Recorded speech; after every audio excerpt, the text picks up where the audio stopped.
নমস্কার।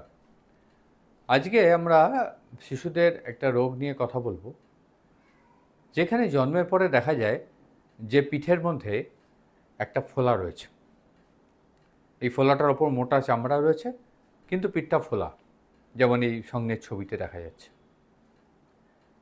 এবার এই ধরনের কিছু হলে, বিশেষ করে পিঠের মাঝখানে যদি ফোলা থাকে, তাহলে ভাবতে হবে যে শিশুটির স্পাইনা বাইফিডা আছে। তাহলে স্পাইনা বাইফিডা কি? স্পাইনা বাইফিডা হচ্ছে একটা রোগ, যেখানে জন্মের আগে শিরদাঁড়াগুলো পুরোটা ডেভেলপ হয় না। শিরদাঁড়া মাঝে একটা ফাঁক থাকে এবং তার মাঝখান দিয়ে নার্ভ এবং পিঠের যে ফ্যাট সেটা উঁচু হয়ে থাকে। এদিকে চামড়াটা পুরো ডেভেলপ করে যায়, ফলে নর্মাল চামড়া, কিন্তু তার তলায় এত বড় ফোলা। এইটা ন্যাচারালি দেখলেই বাবা মারা ডাক্তারবাবুদের শরণাপন্ন হন। এবং আমরা এখন দেখেছি, যে জন্য আজকের এই প্রসঙ্গে অবতারণা, যে অনেক জায়গা থেকে বলা হয় যে এর চিকিৎসা বাচ্চা আর একটু বড় হলে করবে, কিন্তু সেটা একদম ভুল ধারণা। অনেক সময় বা বেশিরভাগ সময় এই যে ফোলাটা, তার মধ্যে যাই থাক, ফ্যাট থাক বা নার্ভ থাক, সে কী করে ভেতরে স্পাইনাল কর্ডের সঙ্গে একদম জড়িয়ে থাকে। বাচ্চার যত বয়স বাড়বে এই জড়ানোটা তত বাড়বে। যত নার্ভ জড়াবে তত বাচ্চা পায়ের মুভমেন্ট করতে অসুবিধা হবে। পেচ্ছাপ পায়খানার নার্ভের ওপর স্ট্রেস পড়বে এবং অনেক সময় পেচ্ছাপ পায়খানার কন্ট্রোল চলে যায়। এখন লোকে অনেক ওয়াকিবহাল হয়ে গেছেন, পুরোটা হয়তো যায় না, কিন্তু এখনও আমরা এই ধরনের পেশেন্ট পাই। এটা সিগনিফিক্যান্ট ডিলে, মানে 6 মাসে আসছেন, 8 মাসে আসছেন, বলছেন আমার লোকাল ডাক্তারবাবুরা বলেছেন যে পরে আসুন, পরে একটু বাচ্চা বড় হলে দেখা যাবে, এটা পরে টেস্ট করা যাবে। কিন্তু এগুলো নয়। যে কোনো জিনিস নার্ভের গায়ে বসে থাকলে নার্ভটাকে ডেভেলপ হতে দেয় না, নার্ভের ওপর প্রেশার ক্রিয়েট করে, নার্ভের ফাংশন বসে যেতে থাকে। এবং যেহেতু শিশুটা বলতে পারে না, তা কষ্ট বলতে পারে না, সেহেতু বাইরে থেকে দেখো বোঝাও সম্ভব নয় যে নার্ভটা আস্তে আস্তে আস্তে আস্তে ড্যামেজ হচ্ছে। কী কী নার্ভ ড্যামেজ হয়? পেচ্ছাপ পায়খানার নার্ভ আর পায়ের নার্ভ।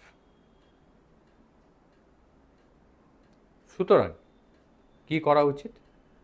এই ধরনের জিনিস দেখলেই সঙ্গে সঙ্গে নিয়ে আসা উচিত এবং ডাক্তারবাবুদের শরণাপন্ন হয়ে অ্যাটলিস্ট একটা এমআরআই করে দেখা উচিত যে ভেতরে মেন স্পাইনাল কর্ডের সঙ্গে বাইরে ফোলাটার কোনো কানেকশান আছে কি না। যদি বাইরে ফোলাটার এবং ভেতরে এর মধ্যে একটা কানেকশন থাকে, তাহলে ইমিডিয়েট অপারেশন করা দরকার। 3 মাস 6 মাস ওয়েট করার দরকার নেই। তাহলে পায়ের নার্ভ, প্রস্রাব পায়খানার নার্ভের কিন্তু ড্যামেজ হতে থাকে। যদি দেখা যায় এমআরআই করে যে বাইরের জিনিসটা আলাদা, ভেতরের জিনিসটা আলাদা, কানেকশন নেই বা কানেকশন থাকলেও খুব পাতলা, তাহলে আমরাও ওয়েট করি 3 মাস থেকে 6 মাসের মধ্যে গিয়ে সেটাকে অপারেশন করাই। এখন এই ডিসিশনরা ডাক্তারদের, মানে যারা এই ধরনের বা শিশুদের স্নায়ুরোগ নিয়ে ডিল করেন, এনারা ছাড়া কেউ নিতে পারবেন না। সুতরাং যদি দেখেন আপনাদের চেনা পরিচিত কোনো শিশু জন্মেছে, তার পিঠে এরম ফোলা রয়েছে, তাহলে ইমিডিয়েট বাচ্চাদের স্নায়ু শল্য চিকিৎসক, পিডিয়াট্রিক নিউরোসার্জনদের সঙ্গে যোগাযোগ করা উচিত এবং ওনার পরামর্শ মতো চলা উচিত। এইখানে আজকে আমরা একটা কথা বলবো, শিশুর কথা বলবো, যার এ ধরনের ফোলা ডায়াগনোসিস হয়েছিল ছোটোবেলাতে, কোনো কারণে বা নানা কারণে পরিবার অপারেশন করাতে দেরি করে।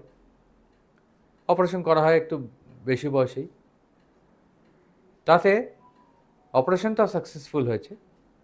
যেমন দেখছেন আপনার ছবিতে, বাচ্চা হেঁটে চলেও বেড়াচ্ছে, কিন্তু নর্মাল যে বয়সে হাঁটাচলা করার কথা তার থেকেও পিছিয়ে গেছে। ইউরিনারি নার্ভসেও অল্প বিস্তর সাইলেন্ট ড্যামেজ হয়েছে। এগুলো কাম্য নয়। সেই জন্য ডায়াগনোসিস হলেই বা এরম ফোলা দেখলেই সঙ্গে সঙ্গে ডাক্তারবাবু শরণাপন্ন হওয়া উচিত এবং ডায়াগনোসিস হয়ে যদি দেখা যায় ভেতরের মেন স্পাইনাল কর্ডের সঙ্গে বাইরে ফোলাটা কানেকশন আছে, তাহলে ইমিডিয়েটলি অপারেশন করা উচিত।